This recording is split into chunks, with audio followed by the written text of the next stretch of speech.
O resultado que você ainda não tem está atrás da página que você ainda não leu e do hábito que você ainda não transformou. Bem-vinda, bem-vindo ao Clube da Mente de Ouro. Aqui transformamos leitura em resultado. Hoje seguimos para a parte 2 do capítulo 6. Livro O Poder do Hábito. Capítulo 6, O Poder de uma Crise. Como líderes criam hábitos através do acaso e da intenção. Você vê que são opostos, né? Acaso e intencionalmente. Daí a gente já pressupõe que a gente vai ter os dois exemplos, né? Nesse capítulo. E na parte 1 do capítulo a gente viu o que é o acaso, né? Naquele hospital dos Estados Unidos. Nessa parte da história, na parte 2 do capítulo 6, o livro vai levar a gente para dentro de uma discussão muito profunda, tá? Esse capítulo 6, ele é muito profundo, tá? Essa discussão é sobre como as organizações, sejam grandes, sejam pequenas, como elas não funcionam através de decisões lógicas, racionais, né? Como a gente gostaria de acreditar, mas elas funcionam através de hábitos que são coletivos, padrões que são automáticos, rotinas que são muitas das vezes silenciosas e mais alianças que são invisíveis, mas que moldam o comportamento de todos, ok? Então a gente vai fazer essa leitura, parte 2 do capítulo 6, e depois eu vou traduzir para vocês, transformar isso em poucos pontos-chave, né? Tópicos que vocês vão adequar para a vida real, tá? Vida prática de vocês. Então vamos lá, parte 2 do capítulo 6. Quando o livro Uma Teoria Evolucionária da Mudança Econômica foi publicado pela primeira vez em 1982, muito poucas pessoas fora da academia deram atenção. Sua capa sem graça e sua primeira frase desencorajadora, a frase era: neste volume, desenvolvemos uma teoria evolucionária das capacidades e comportamento de empresas comerciais operando num ambiente de mercado e construímos e analisamos uma série de modelos consistentes com essa teoria. Pareciam quase formuladas para afugentar os leitores. Os autores, Richard Nelson e Sidney Winter, professores da Universidade de Yale, eram mais conhecidos por uma série de artigos intensamente analíticos, explorando a teoria de Schumpeter, que mesmo a maioria dos doutorandos não fingia entender. Dentro do mundo da estratégia comercial e da teoria organizacional, no entanto, o livro explodiu como uma bomba. Você vê que é um tema bem nichado, né? Dentro da estratégia de comércio e da teoria das organizações. Ele logo foi aclamado como um dos textos mais importantes do século. Professores de economia começaram a falar dele para seus colegas em escolas de administração de negócios, que começaram a falar dele para diretores executivos em conferências, que logo começaram a citar Nelson e Winter dentro de corporações tão diferentes como a General Electric, que era imensa, né? A Pfizer, enorme, e a Starwood Hotels, também gigante. Nelson e Winter tinham passado mais de uma década examinando como as empresas funcionam, arrastando-se por pântanos de dados antes de chegar à sua conclusão central, que é essa aqui. Boa parte do comportamento de uma empresa, eles escreveram, é melhor entendida como um reflexo de hábitos gerais e orientações estratégicas provenientes do passado da empresa, e não como um resultado de uma pesquisa detalhada dos ramos remotos da árvore de decisões. Colocando em termos que se usam fora da economia teórica, pode parecer que a maioria das organizações faz escolhas racionais, com base na tomada de decisões deliberadas, porém não é, de modo algum, assim que as empresas funcionam.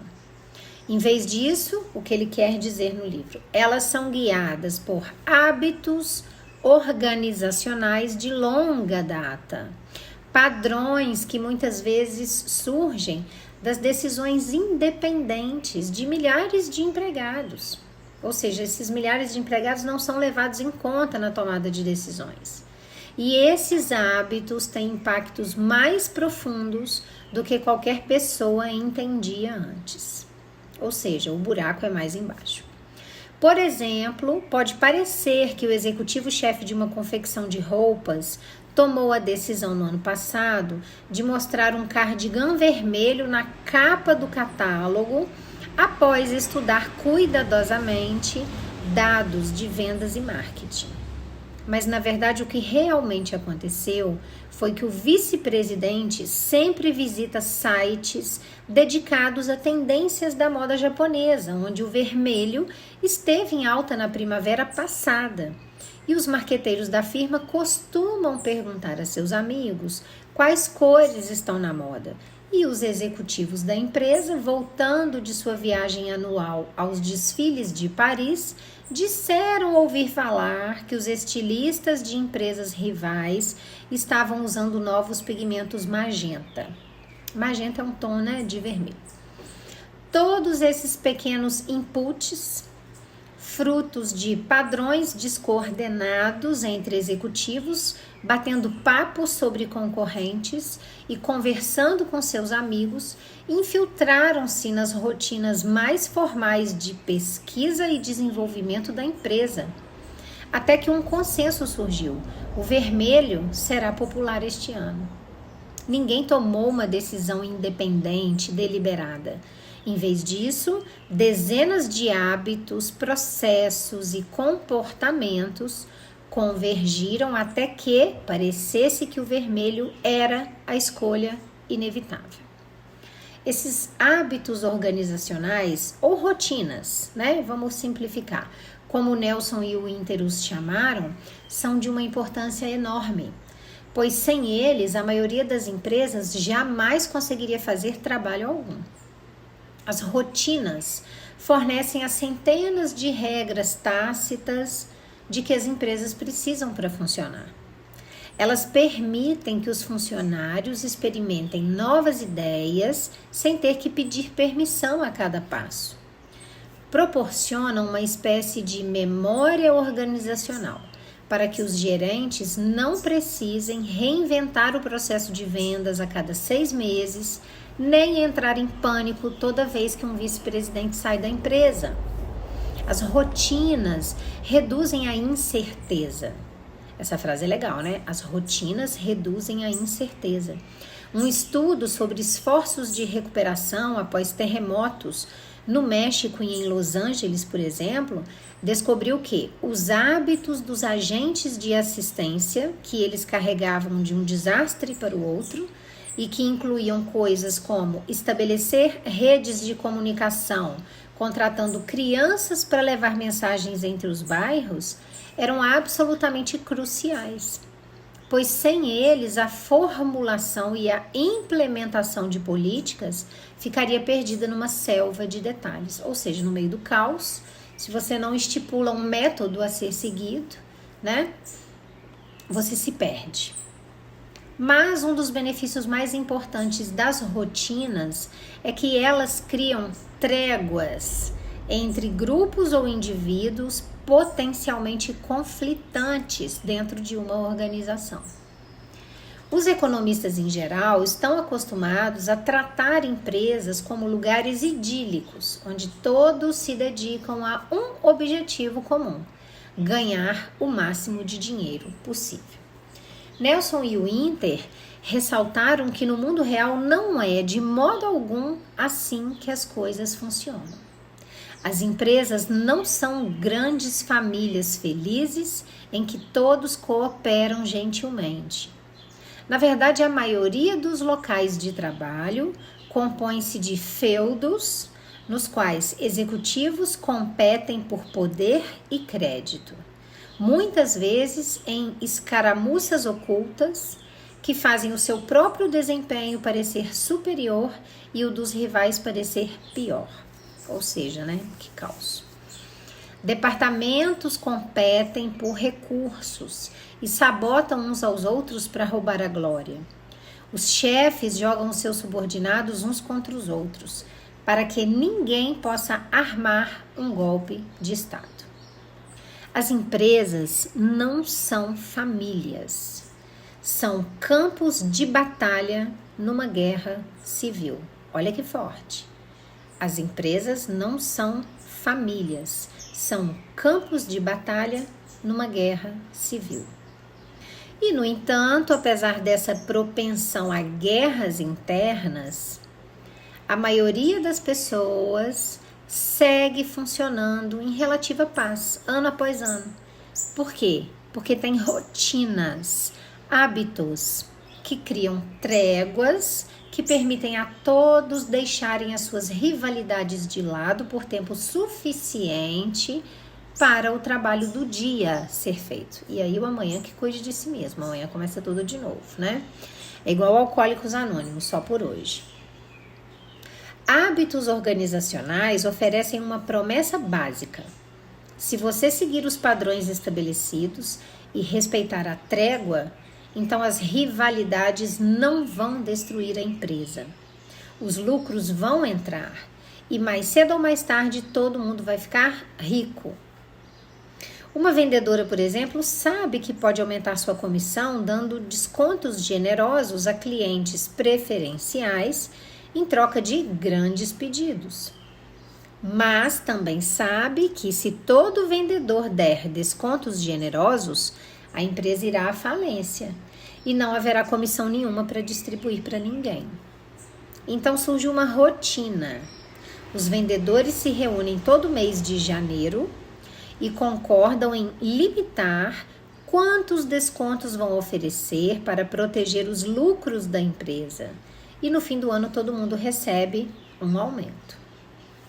Ou pensemos num jovem executivo aspirante a vice-presidente, que com um telefonema discreto para um cliente importante, poderia frustrar uma venda e sabotar o departamento de um colega, tirando-o do páreo para a promoção.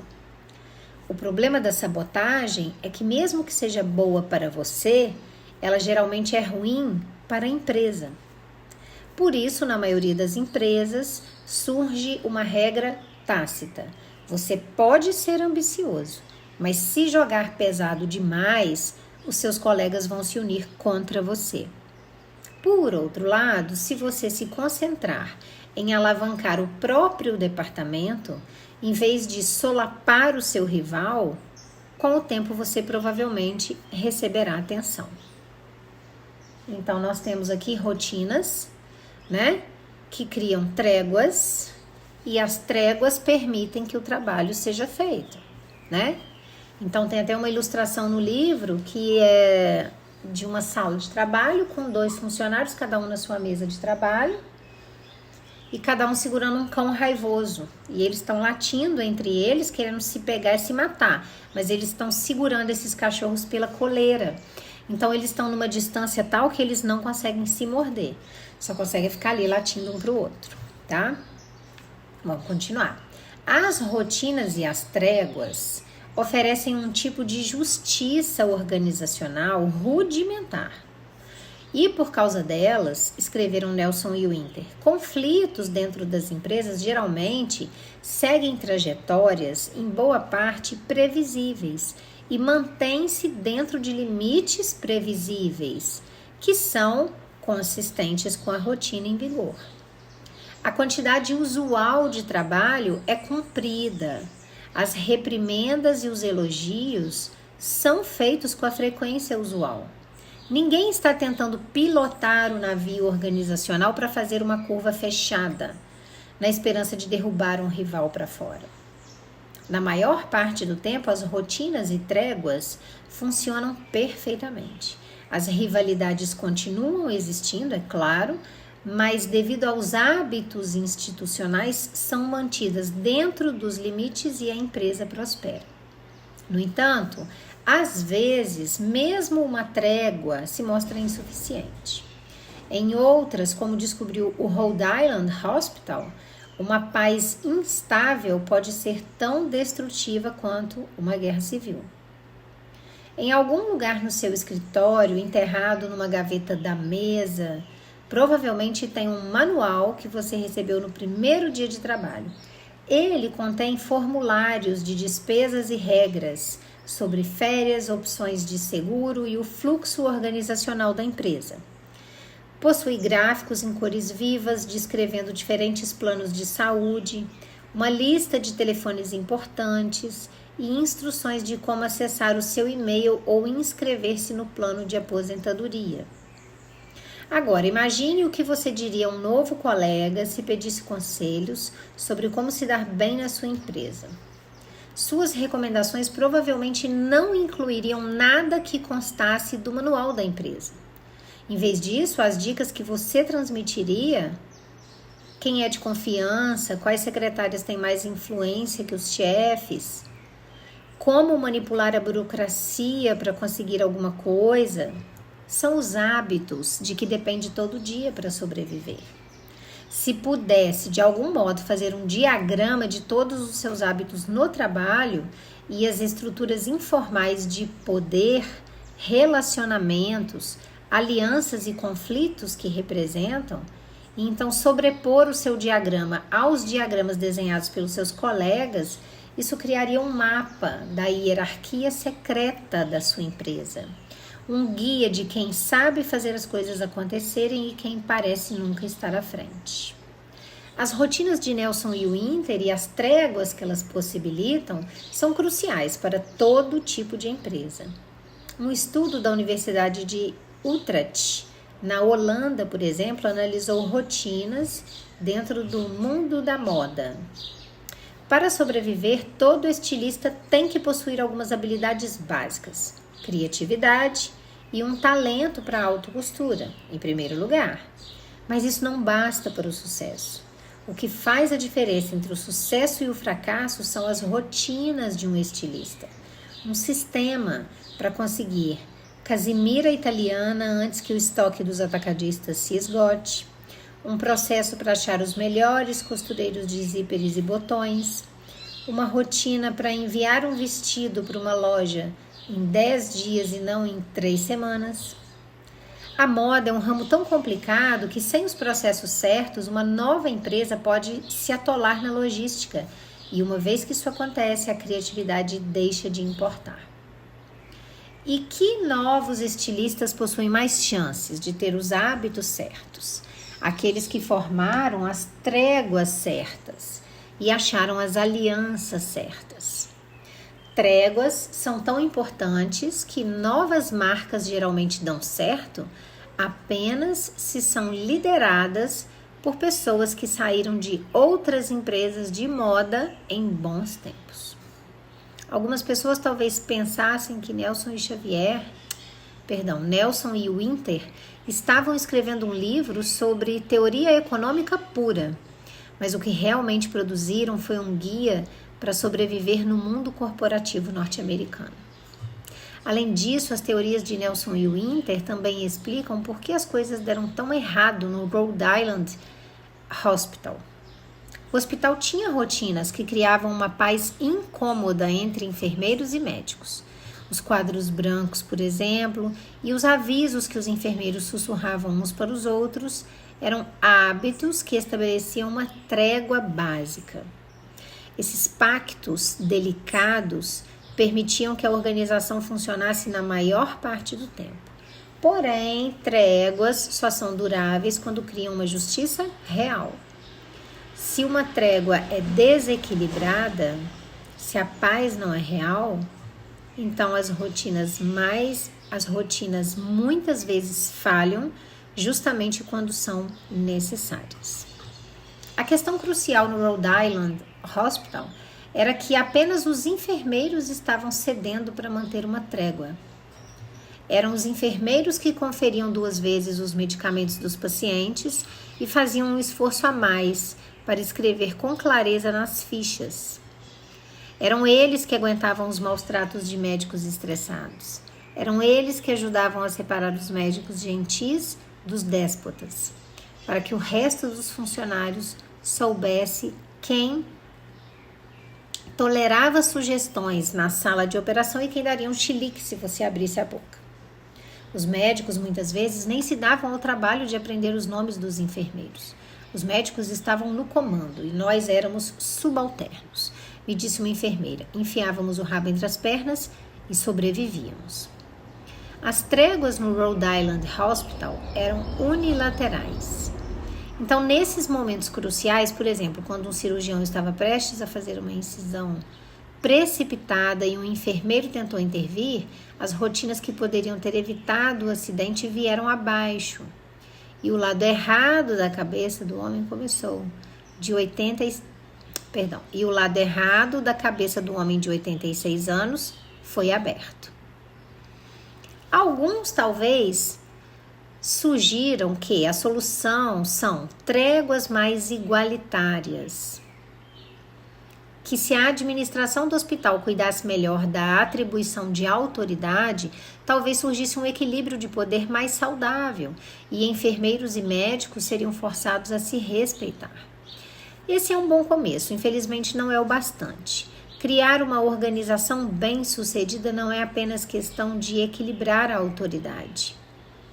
Para que uma organização funcione, os líderes precisam cultivar hábitos que tanto criem uma paz real e equilibrada, quanto paradoxalmente deixem absolutamente claro quem está no comando. A parte 2 do capítulo 6 termina aqui, tá? No próximo vídeo a gente continua na parte 3 do capítulo 6. Agora, vamos destrinchar esse texto. Ele não parece profundo, mas ele é muito profundo, tá? Então, vamos lá. Essa visão, né, empresarial, ela surge quando 2 professores da Universidade de Yale, chamados Richard Nelson e Sidney Winter, né, chamados de Nelson e Winter, publicaram um livro que parecia que era impossível de ler, porque ele era denso, ele era técnico, ele era nada convidativo. E ainda assim ele se tornou um dos textos mais influentes do século na teoria organizacional. A revelação deles, gente, era simples, mas era revolucionária ao mesmo tempo. Qual era essa revelação? Que boa parte do comportamento de uma empresa não é resultado de decisões conscientes, consistentes, deliberadas, estudadas, pesquisadas. Não. Boa parte do comportamento de uma empresa é resultado de hábitos antigos dessa empresa. Bingo? Ou seja, vou traduzir mais ainda. As organizações repetem padrões, porque pessoas no seu individual repetem padrões. Então, gente, organizações são feitas de pessoas, elas vão seguir o mesmo molde, elas também vão repetir padrões, tá? E esses padrões, quando se unem, formam rotinas que movimentam empresas inteiras, sem que ninguém tenha percebido que decidiu aquilo. Ok? Então, esse texto nos mostra como que tendências, produtos, decisões estratégicas e até mudanças gigantescas não nascem lá em cima no topo. Eles nascem da soma de milhares de micro-hábitos que se acumulam diariamente. Eu vou repetir. Tendências, produtos, decisões e até mudanças gigantescas não nascem no topo. Nascem da soma de milhares de micro-hábitos que se acumulam diariamente. É como se dentro de cada empresa existisse uma segunda estrutura, né? A estrutura que não está no papel, não está escrita, ela é invisível, ela é informal. mas é ela que realmente comanda tudo, ela existe, tá? E o mais interessante é que essas rotinas corporativas funcionam como tréguas, né? Elas são acordos invisíveis que mantêm a paz entre departamentos, que naturalmente competem, disputam poder, brigam por recursos e protegem os seus territórios internos. Então o livro vai te explicar isso com uma clareza quase brutal, né? As empresas não são famílias. Elas são campos de batalha com guerras civis silenciosas. Bingo? As empresas não são famílias, tá?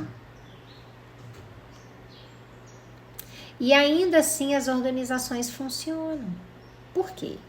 Porque os hábitos criam limites, criam regras, criam acordos de paz. Funcionam porque cada departamento aprende até onde ela pode ir, o que ela pode fazer, como negociar e como sobreviver. Mas tem um ponto que é crucial. Essas tréguas só funcionam quando elas são justas, quando existe respeito mútuo, quando todos cedem um pouquinho e não apenas um lado. E é aí que o livro volta no exemplo do Rhode Island Hospital, né? Porque ali as tréguas, elas também existiam, mas elas eram unilaterais. Os enfermeiros cediam, os enfermeiros aguentavam humilhações, os enfermeiros corrigiam os erros, os enfermeiros compensavam as falhas, os enfermeiros remendavam o caos. E os médicos simplesmente ignoravam esse equilíbrio. E quando a crise chegou, ou seja, quando aquele cirurgião estava prestes a cortar o lado errado da cabeça de um paciente, a trégua colapsou, né? O acordo que era invisível não se sustentou. E aí o pior aconteceu. Por quê? Porque hábitos organizacionais não podem ser sustentados por um único lado, sacrificando-se em silêncio. É preciso equilíbrio, é preciso clareza de liderança. É preciso que alguém esteja verdadeiramente no comando, não na teoria, mas na prática, traduzindo isso em rotinas saudáveis. E é aqui que entra o ponto mais profundo da parte 2 do capítulo 6, né? As crises revelam o que já estava quebrado. As crises escancaram sistemas improdutivos. As crises escancaram sistemas injustos. As crises destroem tréguas que nunca foram reais. E, ao mesmo tempo, as crises também abrem espaço para mudar aquilo que ninguém ousava em tocar. Então, uma pergunta essencial surge aqui nesse momento, né? Quais são as suas próprias tréguas injustas? As situações da sua vida em que você cede demais, em que você aceita demais, em que você carrega demais, até que uma crise revela que não dá mais para continuar daquele jeito. Quais são as situações da sua vida? Pensou?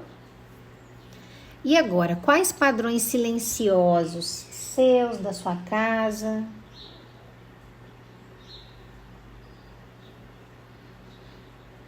da sua carreira, que você mantém por hábito e não por escolha? Qual padrão silencioso? Nossa, são tantos.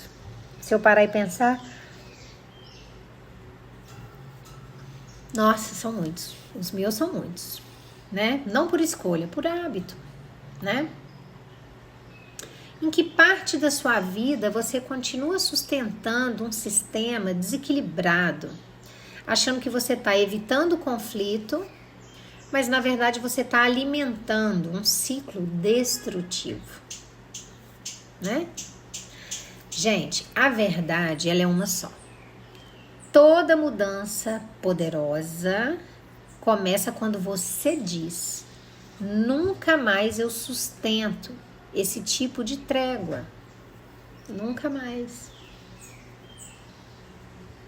Nunca mais eu me sacrifico para manter algo que me adoece.